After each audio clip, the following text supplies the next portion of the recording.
Well, that's interesting you said that. I just recently, their last convention at the State Labor Council, Washington Labor Council, they came out with a proposal resolution to add a standing committee for diversity.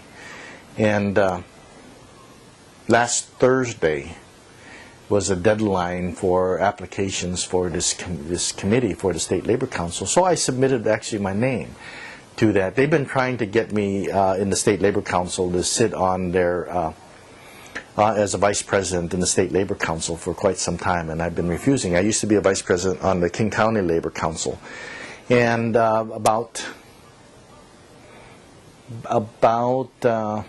8 years ago or so, I ran at large for an at-large position. There was four positions, vice president positions for King County, and I ran for one of those positions and I lost. And then after that, they opened up a seat for these constituency groups. You know, you have different constituency groups within the labor movement, Latinos, Asians, gay, lesbians, retirees, and so forth. So right after, you know, I ran, then they opened up these seats for diversity, and I never accepted any of the positions on that. I wanted to run on my own in terms of that, which is that's a great thing. It was under discussion during the time anyway that one of the vice presidents, and he was the assistant to the president of the Machinists Union, was telling me that, you know, that was his thing. He wanted, you know, he wanted to diversify the executive board of the State Labor Council by bringing in slotting different slots for these constituency groups. And I says, well, that's great, Ron. I'm going to run at large, though, but we'll cross that bridge, and if it happens, it happens. And so since then, they've had they've diversified the State Labor Council with these constituency groups. However, as I said, on the King County Labor Council, I did sit on one of those constituent groups seats as a vice president. And so that it's still, both of them still have those diversity and as far as those constituent group slots, and I think that's a good thing because I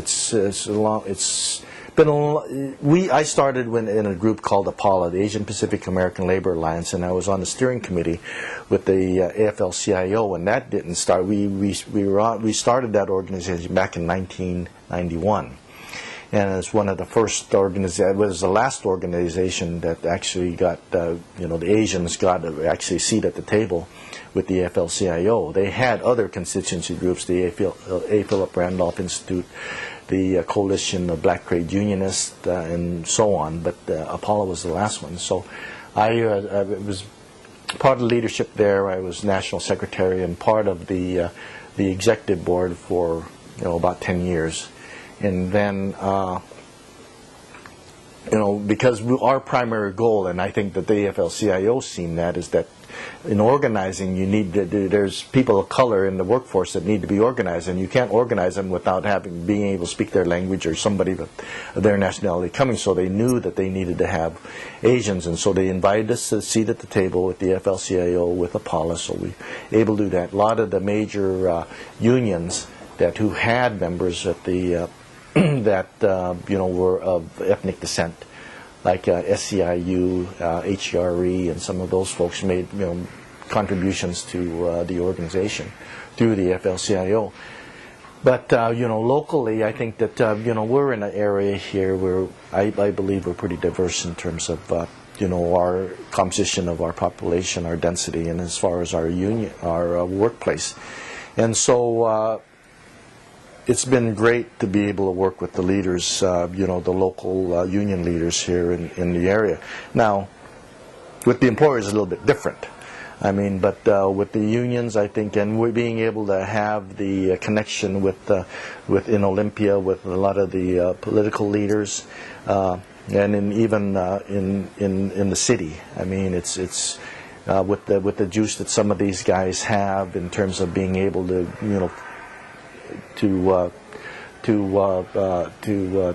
talk about their issues, I mean, getting, going to the governor and talking to her about, getting funding for, the state workers and getting them increases. And, it's actually atypical from what happens in a lot of the rest of the country.